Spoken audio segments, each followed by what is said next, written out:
What was that lively discussion of some course? Theoretical computer science. Yeah. Oh.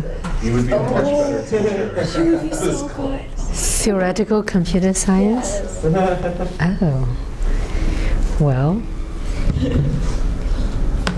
I do have a PhD in computer science. You would definitely be. Haven't taught that one. No. Well, okay, I'm sorry. But I thought it was math because you say some space. Yeah. There's math? Yeah, like It's NPR. P equals NP stuff, so P space, polynomial times space. It's actually, that's not even real. I can't even explain it. Okay. It's solving algorithms in a certain space and a certain time. Mm-hmm. Set theory. But it's theoretical, it's not concrete, and it's hard to understand. It's our last core class, Yeah. theory of computation. Computation complexity? Let's solve it. Yeah, okay. All right. But we learn differential equations. Okay, so I'll start by showing you some simulation. Remember this example we had at the end of last class? The 2-point boundary value problem, we set up a finite difference method in solve it, right? Remember, that's the example. That's the function we had. Those are the two boundary conditions. And if you have taken 250, 251, maybe you know a way of solving this. Anybody remembers who has taken? This is second order linear equation, constant coefficient, but with a source term, so non-homogeneous, right? You have to find the general solution, and then you have to guess a particular solution and add them up, and then you use the two conditions to nail down the two constants, right? Okay, if you're curious how to do this, go take 251. Advertisement. But okay, so if I say this is the exact solution, then it's much easier. You can just plug it back in and verify, right? So that piece you can do. You can plug this function back in and see that the equation holds and it satisfies the two boundary conditions. Okay, so the point of having this exact solution is for us to go in and see, so you can take this as some kind of a benchmark problem to test on your method and see how it behaves, because you can plot your solution against the exact one and measure the error. Okay, so we set this up last time and we know how to solve it, and in the end you have to solve a tridiagonal system of linear equations. That's the system for each different age. You get a different system. So if the total number of interval you cut is n, let's say here I took an example n equals to 10 on the interval from 0 to 1, that means I cut it into 10 intervals. Then by the boundary condition, I know the boundary 2 points, so my unknown will be actually a vector of length 9. Is that right? So I would have had a system of 9 equations, tridiagonal. I give MATLAB to solve, either Gaussian elimination or whatever method, so it can solve. So what's being plotted here is the circles are your finite difference solution. You know, the method only gives you values at discrete points, at your grid points. Okay, so that's that way. That's for the circles, and then the blue curve is the exact solution. So you can see by choosing 10 points, I get a pretty decent approximation. Would you say so? At least by your eyes, you don't see that big a difference. And then what you could do in the end would be, you could do a linear spline connecting these grid points, so you can have approximation defined for all x. Okay, remember linear spline? We know what to do with linear spline. Okay, if you want, you can go higher order, but there's no need, all right? Okay, so that's that. And now, what we want to study next will be, well, because we did not go through error analysis, so I'm going to kind of cheat here. We're not going through rigorous error analysis. We'll observe through this numerical simulation to see what order is this method giving me?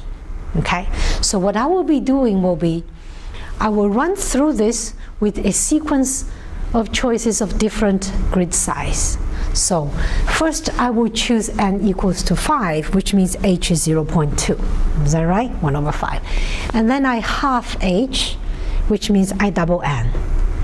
And I keep doing it for 1, 2, 3, 4, 5 layers. Is that clear what we do? So n equals to 5, I run, and then n equals to 10, I solve it, and all the way to n equals to 80, I solve it. So there h will be 1 over 80. Is that clear? So if the method works, if it eventually shall converge, you would expect by choosing more n, you have smaller h, you should have smaller error. Agree? So here's the plot I have here. The plot is only for the error because I know the exact solution, so at every grid point I can subtract the exact solution from my numerical approximation. What's being plotted is pure error.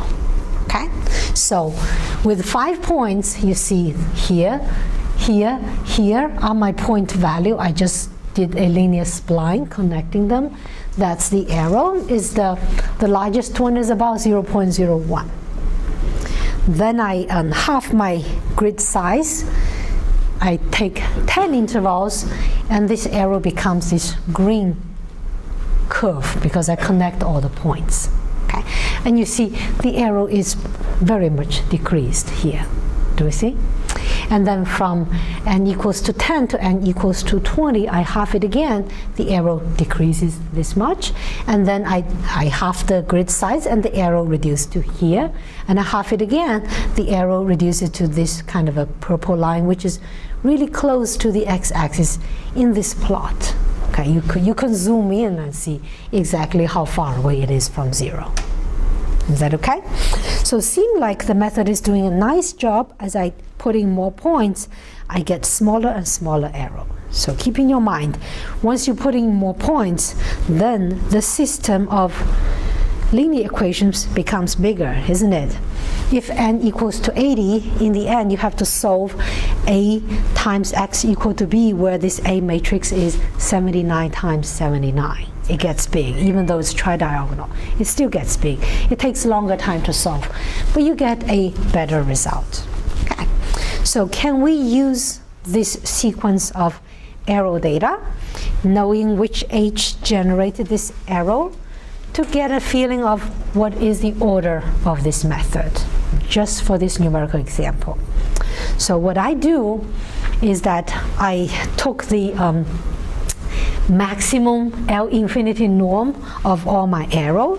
So now your arrow is a vector. For every grid point you have an arrow. Is that right? I take the infinity norm, meaning I take absolute value and find which one is largest. That's my arrow. Is that clear? So I did it for different h's. I find this arrow. Okay? And you know, if the max of this arrow goes to 0, then each component goes to 0, and then your solution shall converge. Right. Okay, so the rationale is like that. So what I'm going to plot now is a plot of these five different arrows and 5 different choices of h. I plot them in a graph using logarithm scale. So log h and log of my arrow. And this is the plot I get.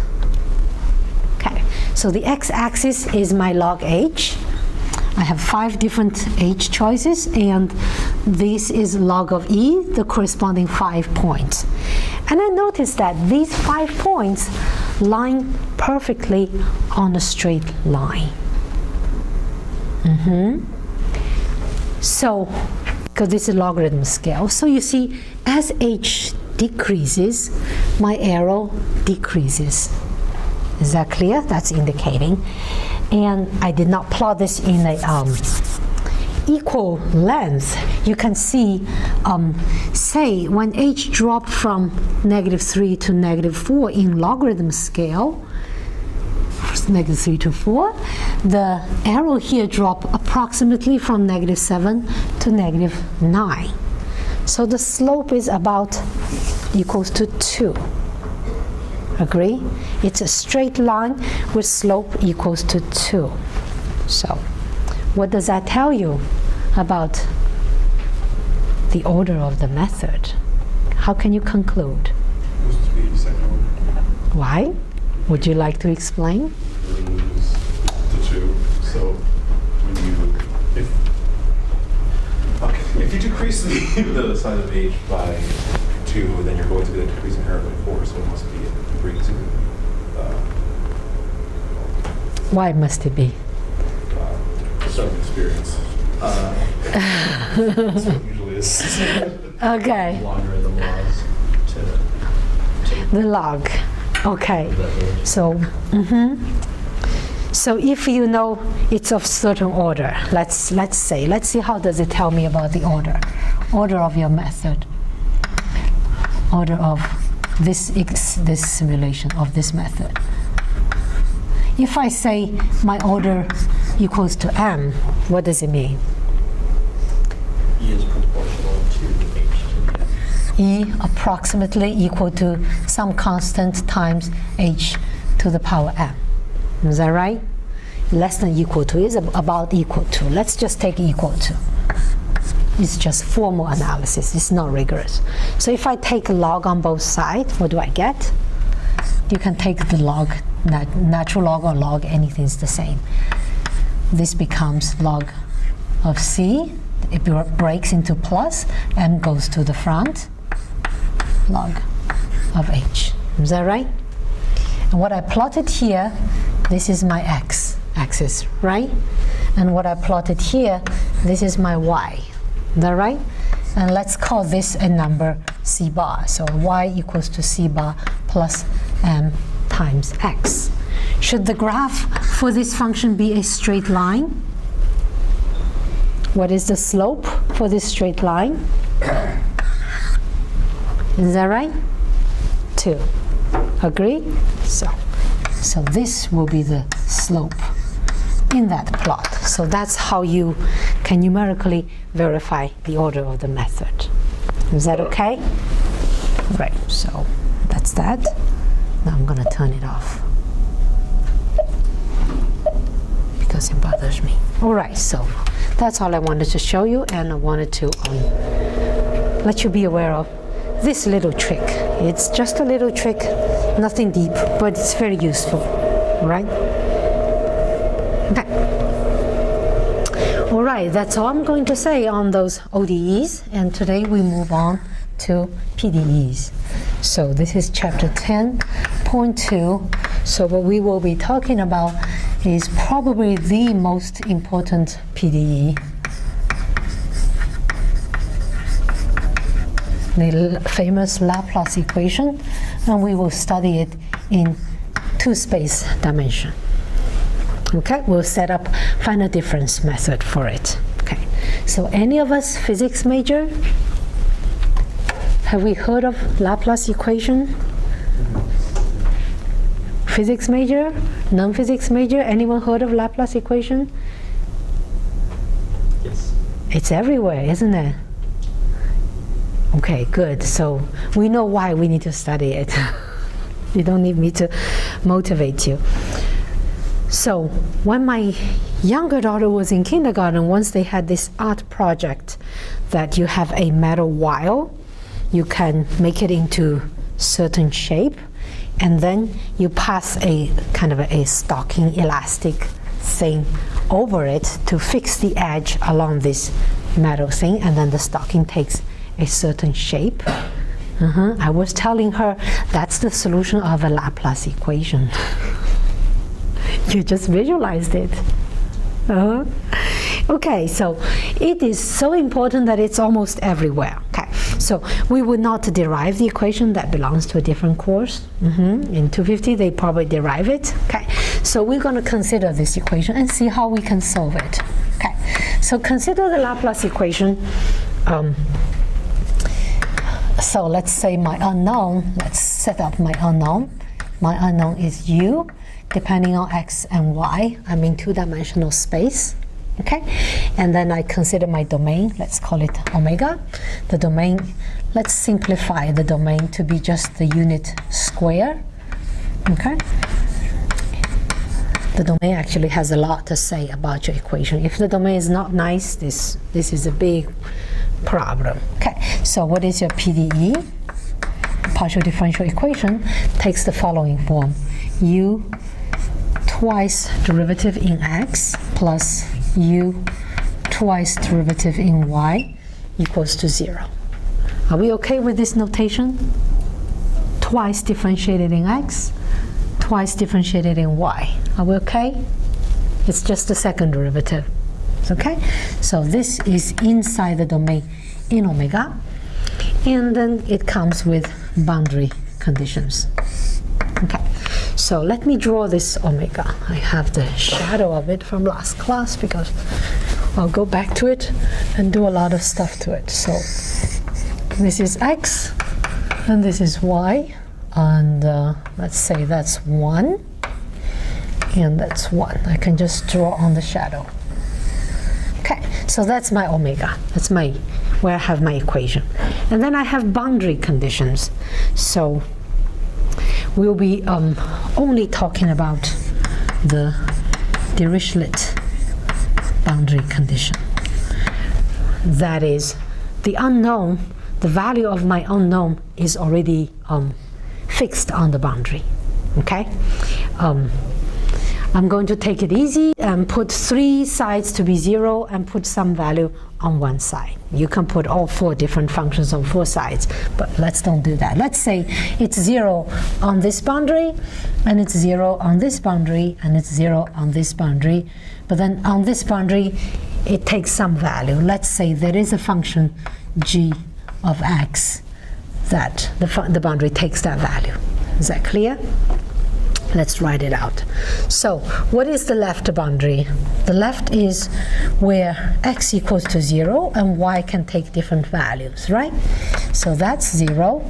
And then the right one is when x equals to 1, y can take different values, and that's 0. Okay? And then actually I only care about y between 0 and 1. Right? And then I can look at the lower and the upper. The lower one is when y equals to 0 for all x's, and the upper one is y equals to 1, and then here I am given a certain function, so it's g of x. Okay, so x between 0 and 1. Okay, so you will have to assume that g of 0 is 0, g of 1 is 1, so the boundary condition is continuous at the 2 points. Okay, but okay, it does it, so it's understood that the boundary conditions are continuous, otherwise it's really messy. Okay. Okay, so we want to understand how to solve this using finite difference. So you know the first step to do would be I need to discretize my domain. Is that right? I need to set up a grid, discretize. The domain is my omega here. So what we will do is just purely, simply uniform grid. It doesn't have to be, but let's just fix the idea through some uniform grid. So since it's a square, I'm going to cut the x from 0 to 1 into n equal pieces, and do the same thing from 0 to 1 for the y, cut it into n equal pieces. Is that okay? So I will have n times n grid. Okay, so let me explain what do I mean. So I will have h will be 1 over n. This will be my grid size. Okay, and then for the x, I would generate all these discrete x values. xi would be I times h, I from 0, 1, all the way to n. Then I go from 0 to 1 in my xi value. Is that right? And I do the same thing for y, but then I will call the index j because it's another index. So, and j from 0, 1. To n. Is it clear? So I cut it up. So let's say I choose, let me illustrate n equals to 4 will be my illustration. So which means I cut this into 4, pretend these are equal in the x direction. So I have x0, x1, x2, x3, x4. These are my x, and I cut into 4 in y equally also. So that's y0, y1, y2, y3, and y4. Is that okay? And I seek values only at the grid points, only at the intersection of these cuts. Okay, so let me circle. These are the grid points for my two-dimensional grid.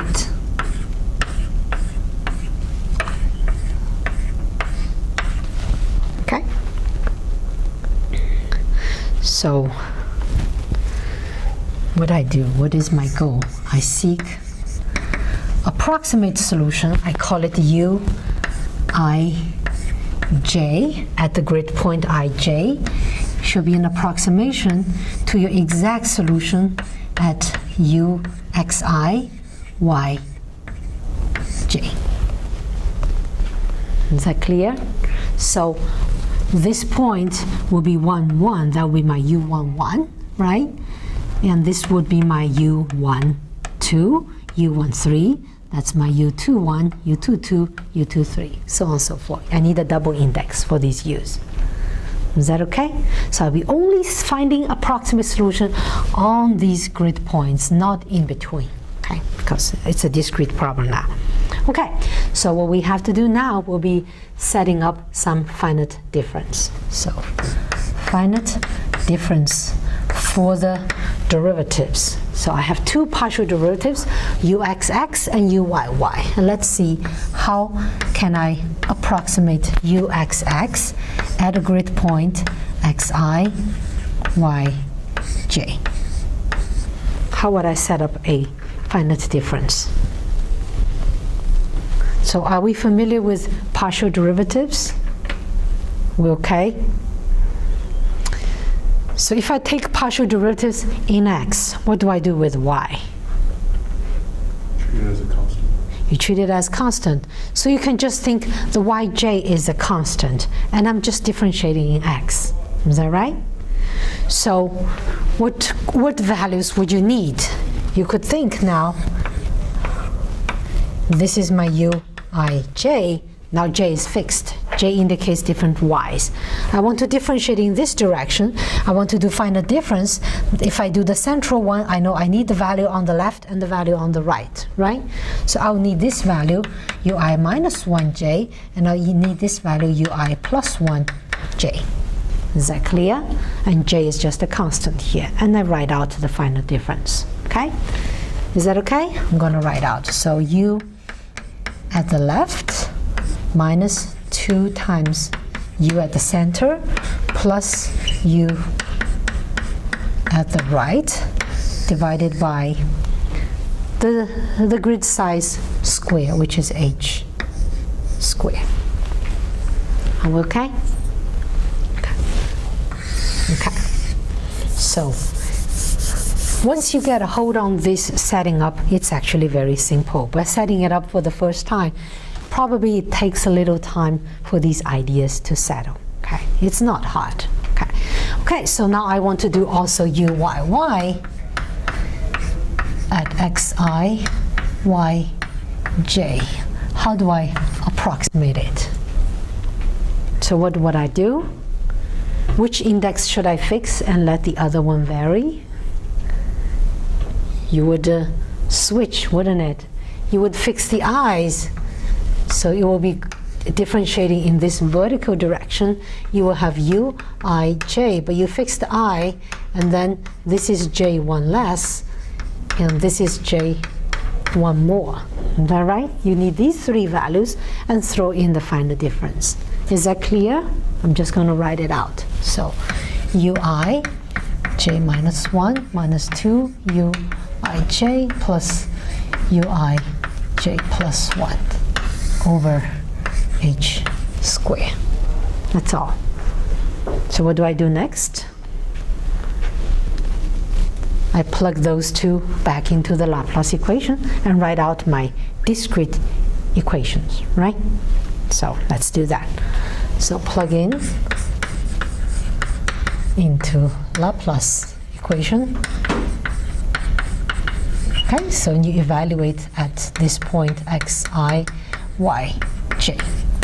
Okay, so let me just copy and be patient. Let's write it down. ui minus 1, j minus 2, uij plus ui plus 1, j over h square, and I copy this, ui, j minus 1, 2 uij, uij plus 1 over h square equals to 0.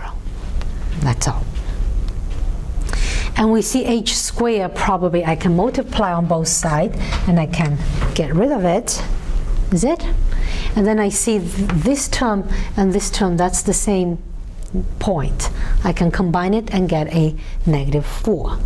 Is that okay? So let's do that. So I will have now ui minus 1 j, and then have ui plus 1 j minus, I have 4 times uij plus the upper and lower one, I j minus 1, I j plus 1 equals to 0. Okay, so how many equations does this give me actually? How, what kind of an index combination of ij I can run through? Can I put ij, the center point, on the boundary?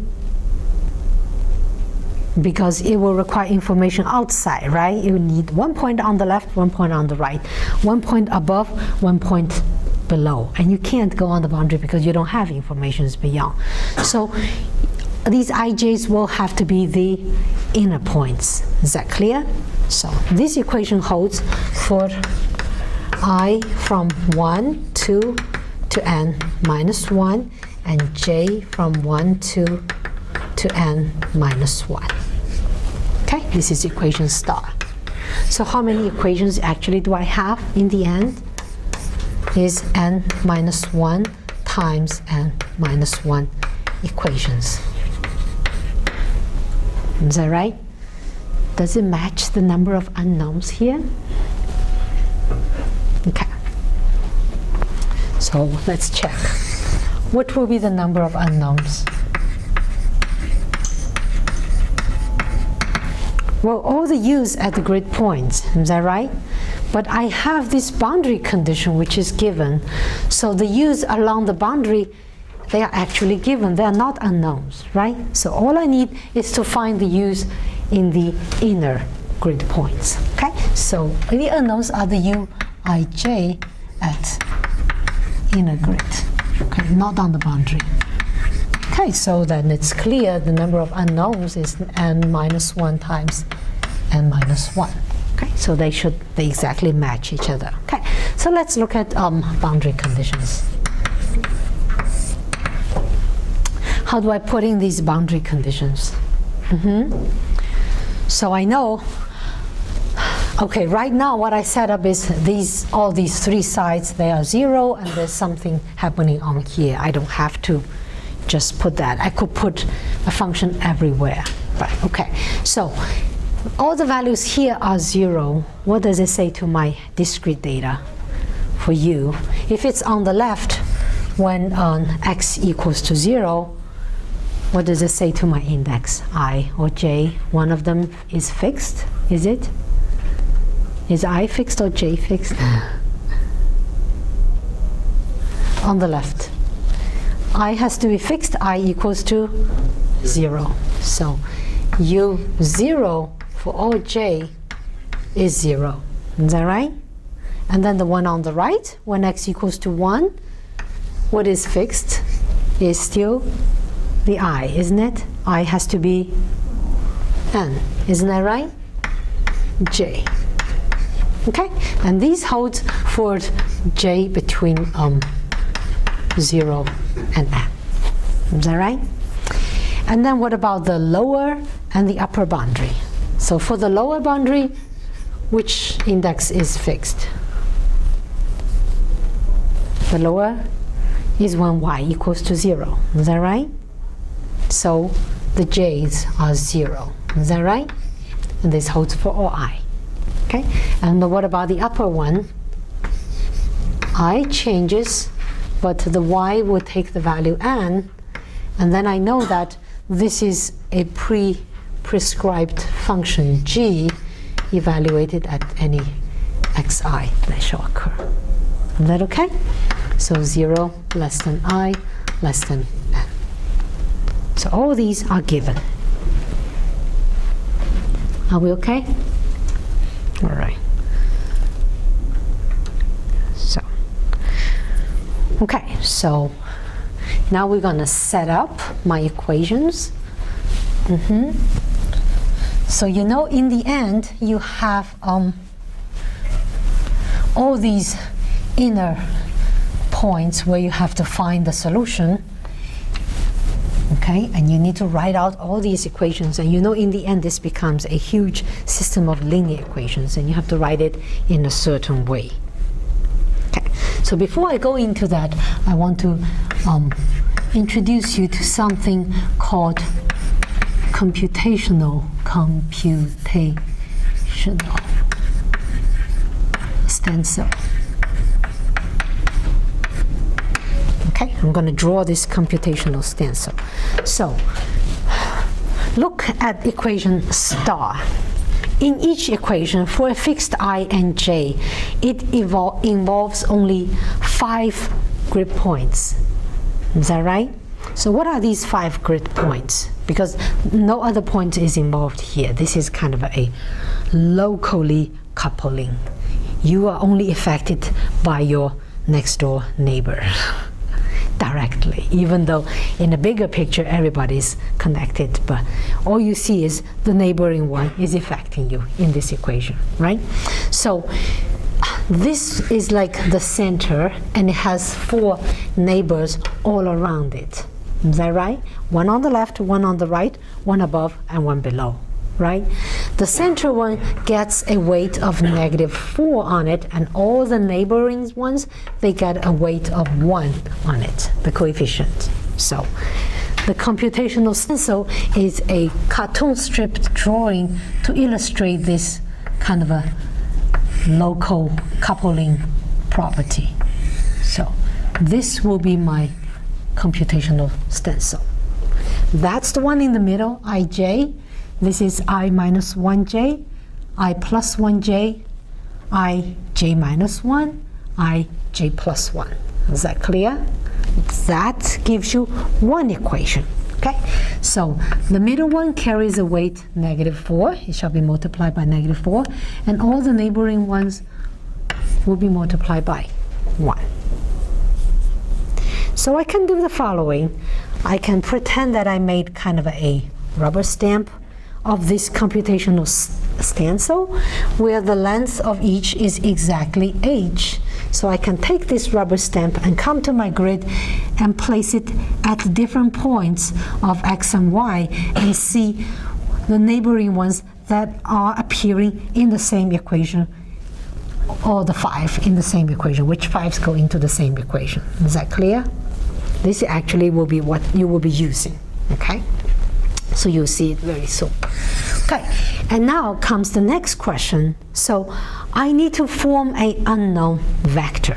So how do I form an unknown vector?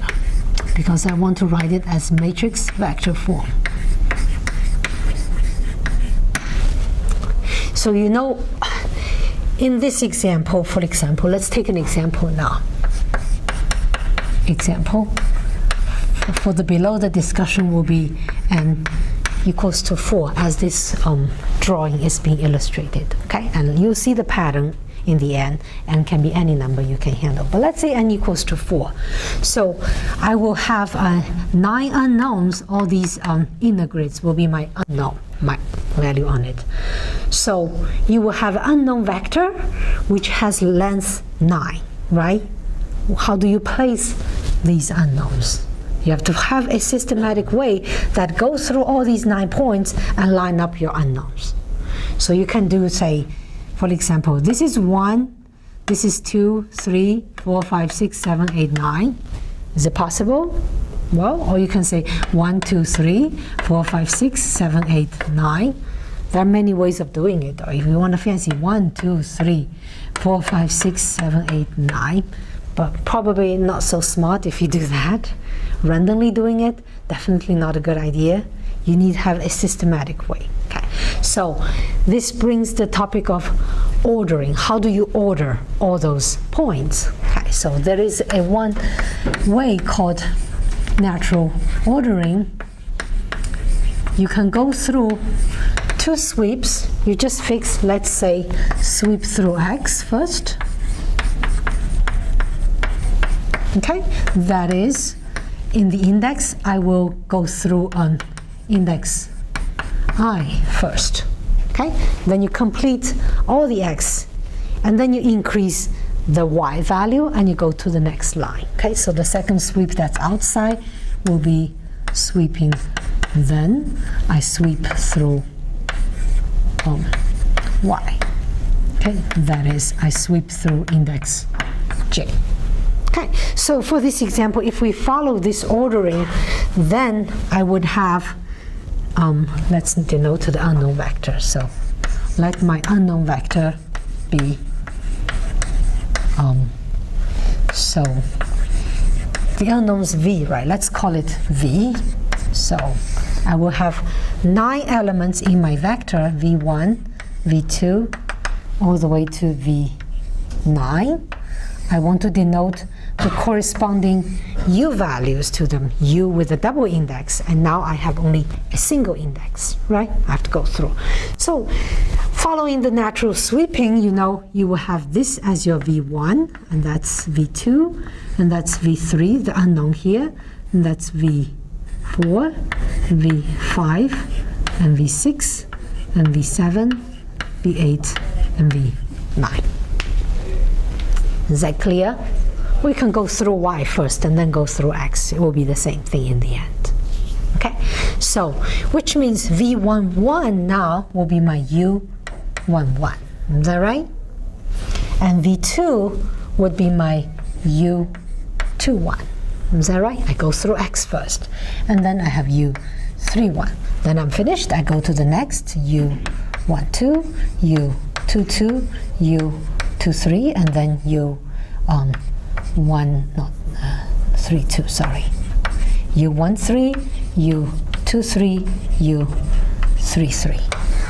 Okay. Okay, so I formed my unknown vector. Now I will go through all the equations, which means I will write out 9 equations for these V's. Okay, so let's see how we can do that. I'm going to do it right next to this computational, the grid, and I'll stamp the stencil on it and write out. Okay, so let's see what equations will we have. 9 equations I will write out. Okay, so the first equation, I take my rubber stamp, I put it on the first one. So my rubber stamp, the center is right here, and then I know the value here is multiplied by -4, and then I take this one, and this one, and this one, and this one with me. They are multiplied by 1, and then I add them up. Is that clear? And these, fortunately, the boundary conditions say these are 0. If it's not 0, you have to take them with you. But right now they are 0, so I actually have 3 terms, V1, V2, and V4 in my equation. Is that clear? So V1 carries -4, V1. And V2 is multiplied by 1. And then I have V4, so I'll put V4 here. Okay, and that's all. And then on the right-hand side, right now the right-hand side is 0. That's because the boundary conditions are 0. The boundaries that touch this stencil. These two are not contributing. Is that clear? Okay, now I move to put the rubber stamp centered at V2. Okay, so now the center is here, then I need V1, V3, V5, and I need this point, but right now it's 0. So I have 4 terms, V1, V2, V3, V5, where V2 gets a -4. Is that clear? So I'll have V1, minus 4 V2 plus V3, and then I have a V. No, this is, guys, you don't tell me that's wrong. That's 4, and then V5. Is that okay? And then, because my boundary condition is 0, so I have 0, because the boundary term goes to the right-hand side. Okay? Let's do the next one. So I put the center of my stencil here. So what kind of a V will be affected by my stamp? V3 will be in the center. V2 gets in, right? And V6 gets in, is that right? And then I have these two boundary, because you think you put a stamp like this. You take these 5 points with you. That's 0 because of my boundary condition. I have only 3 terms, V2, V3, V6. Is that okay? So I have V2 plus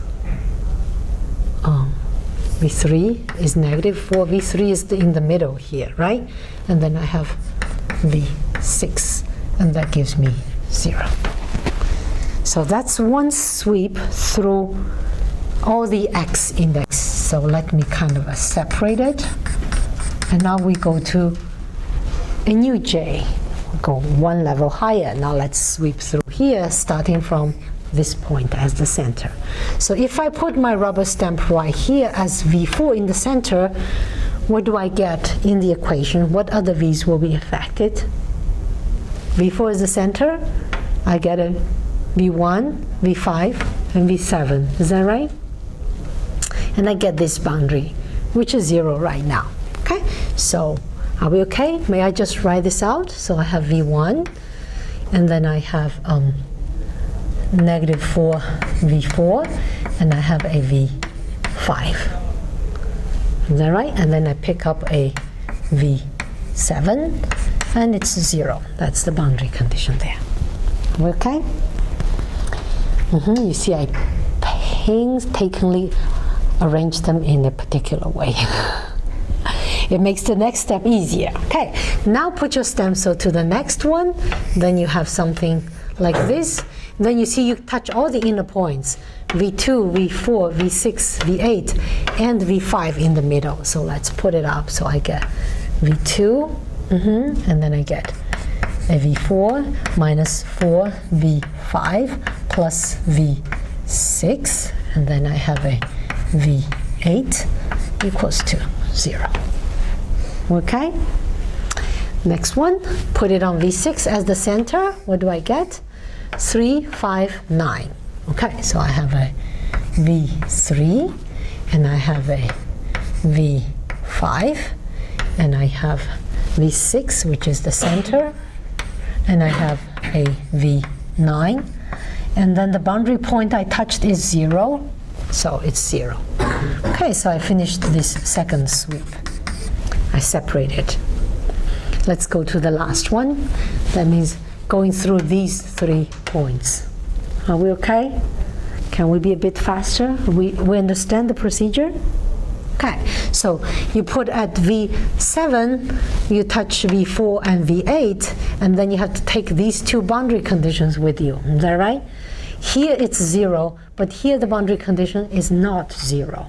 Because you assign some value, we can probably specify this will be g at x1, and this will be g at x2, and this will be g at x3, those 3 values.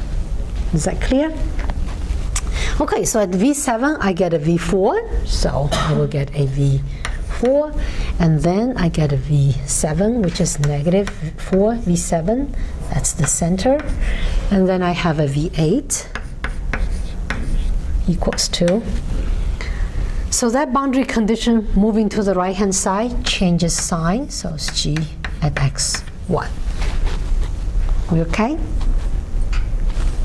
Is that okay? So now the right hand side is not 0 because you have got boundary conditions. That's non-zero.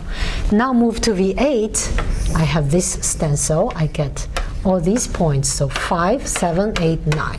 So I get a V5 plus V7 minus 4 V8 plus V9 equals to, it touched the boundary at x2, the stencil, so that one goes to the right-hand side. Okay? Okay, then the last point at V9, I will get 6, 8, and 9.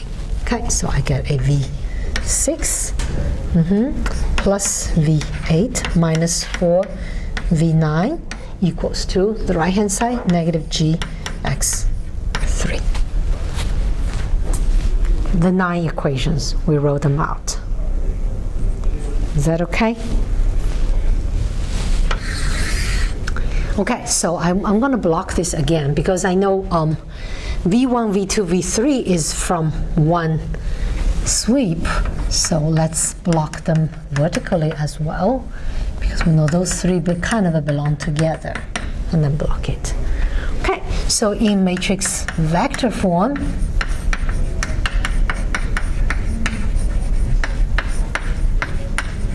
okay, so I want to write this as some coefficient matrix, some matrix A times a vector, my V vector, my unknown, equals to something on the right-hand side. Okay, so how would I write this matrix out? So let me do this big matrix, A matrix here, and that's my unknown vector, V, and then my right-hand side, B. I can fill in my vector. I will have, let's block it. So this is V1, V2, V3, V4, V5, V6, V7, V8, V9. Is that right? And the B is easy to fill, 0, 0, 0 from the first, 0, 0, 0 from the second, and you get some boundary condition, Gx1, Gx2, and Gx3. Okay, so how do you fill in this A matrix? Didn't you see I prepared it already? I wrote everything in this way, so all you need to do is take the coefficients in front of those V in the corresponding position and put them here, right? So let's see what we have. So I am going to follow the same cutting as I did there. I cut this 9 by 9 matrix into 3 by 3, where each one is a 3 by 3 submatrix. Is that clear? So let's look at the first block. It comes from here. What do I have? Well, it's a tridiagonal matrix with -4 on the diagonal and 1 on the upper and lower diagonal. Do we see? There's clear pattern here. So -4, 1, 1, -4, 1, 1, -4. That is the diagonal block right here. Okay? Now let's go down, look at this middle diagonal block. What do I have if I take this one over? Compare this coefficient with the one that I just did. It's the same, isn't it?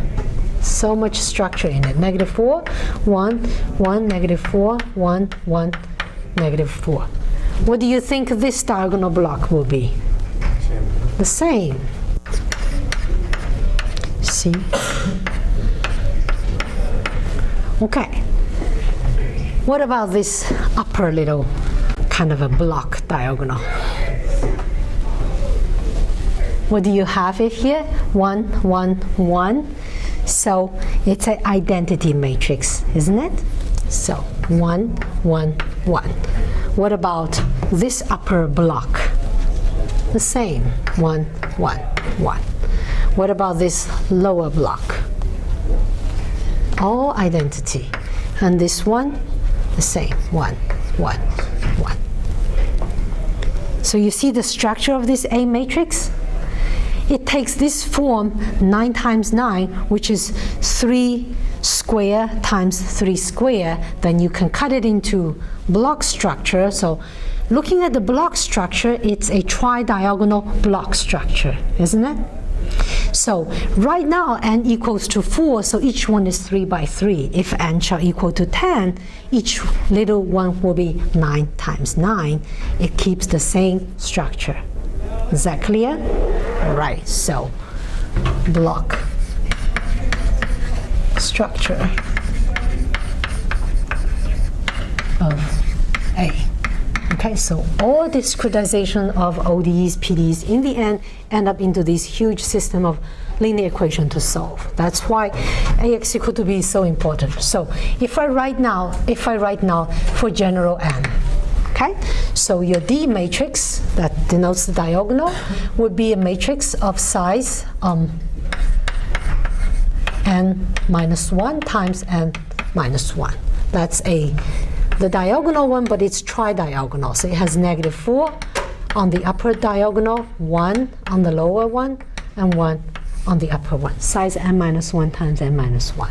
And then I have an identity matrix of the same size, 1, 1, and 0 outside. Is that okay? And then my A matrix here would be now n minus 1 times n minus 1, but block structure. So in each of these little block, it's again n minus 1 times n minus 1 matrix. Okay? So the A will take this block structure. You will put this D matrix on the diagonal. Okay? And you put the identity matrix here. And the identity matrix here all the way. So in the end, if you really count the size of your A, it would be n minus 1 square times n minus 1 square. Your number of unknown times your number of unknown. Is that okay? So that's why I say very often later on, you will run into AX equals to B where the A has a clear structure. You know exactly what number goes where. That's an example. How is that?